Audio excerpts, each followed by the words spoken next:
Hey, good morning, guys. Today what we're going to be doing is servicing a Rinnai tankless water heater. We're going to be doing the heat exchanger flush, and that's going to require 2 gallons of vinegar. And I use cleaning vinegar, and the reason I use that instead of regular distilled vinegar is regular distilled vinegar is 5% acidity, and cleaning vinegar is 6% acidity. And that doesn't sound like a lot, but that means that it's actually 20% stronger than regular distilled vinegar. So you're gonna need, I like to use 2 gallons of vinegar. You can also use citric acid, that's fine too. And I've got a pump set up with 2 washing machine hoses. And I've been to this house before and done this, so I know that there's a valve kit there ready for me and everything like that. And we're also going to clean the burner assembly and heat exchanger as well with compressed air.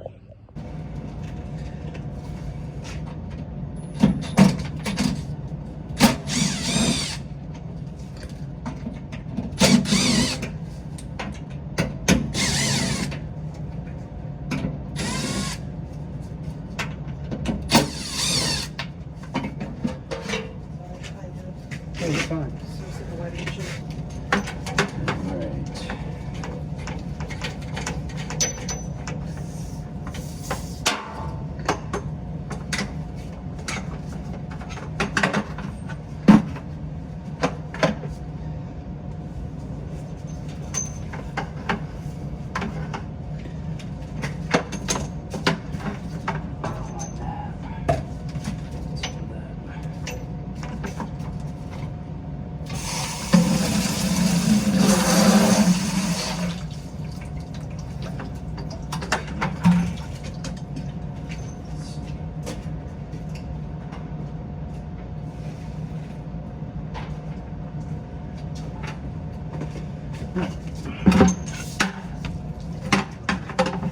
Turn hose on the bottom there.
Okay. Alright, so now it's 9:10. Got our pump hooked up with 2 gallons of vinegar. The pump will pump to the cold side, and the return will come out of the hot side down back to the bucket. So we'll give this to about 10 to 10:15 circulate.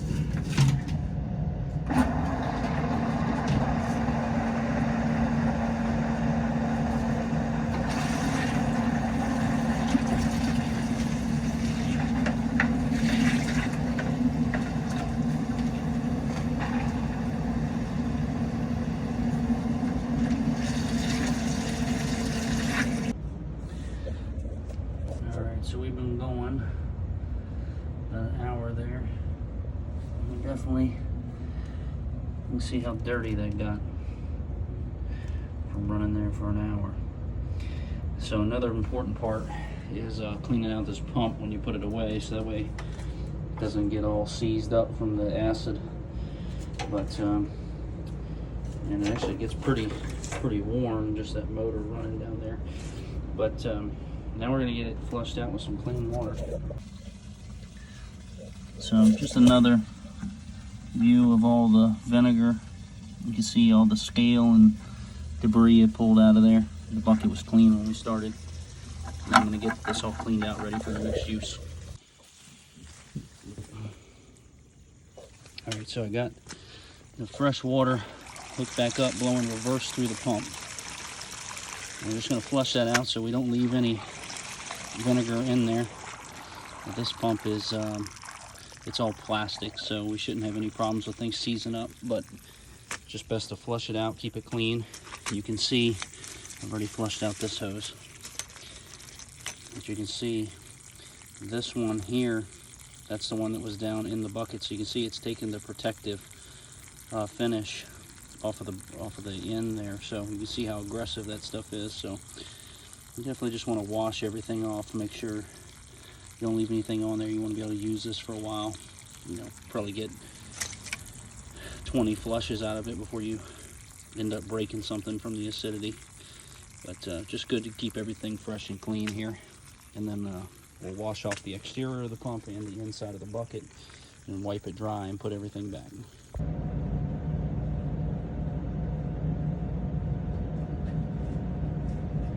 Alright, then the last thing we want to do before we put this back into service is take out our intake filter here. Depressurize.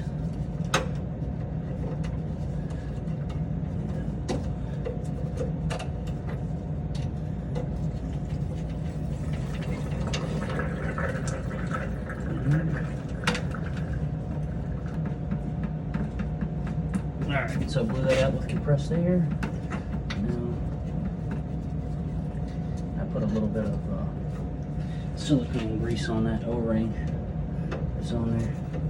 Just make it a little easier to get out next time. You really don't need it, but it's just something a little extra. Right, that one's off. I'm going to repower the unit. Alright, and the first time I cycle this on, I'm going to do it without gas. I still got the gas shut off. And eventually it'll give us that error code. Alright. We got no ignition there. So go ahead and shut it off. Turn our gas back on. And see it again.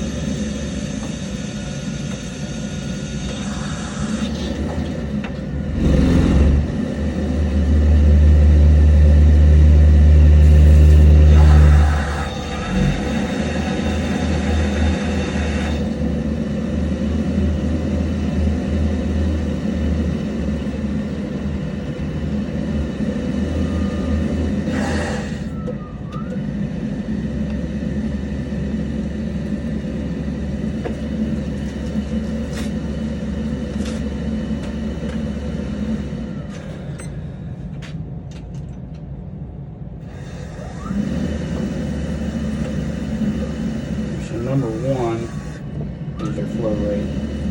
So when it's a single digit, that's 1/10 of a gallon. This will be 1 gallon, and this will be 10 or more. So we open this up. So that's 1.2 gallons there. 1.9.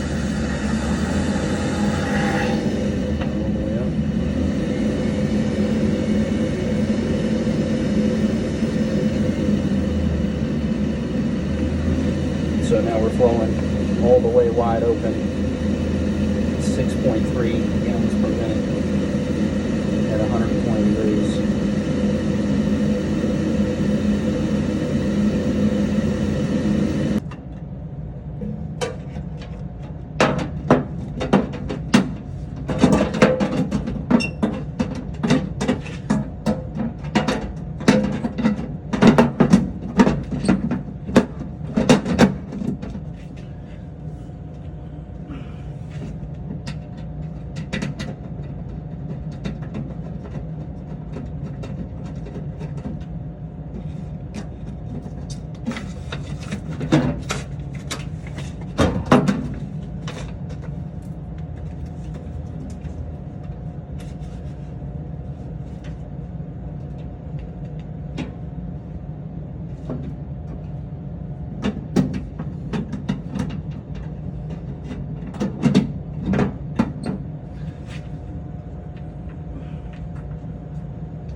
Two stickers in there.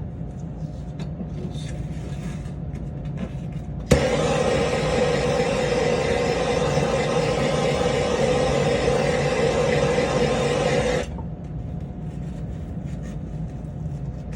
That'll come off pretty easy. There's another sticker underneath of it.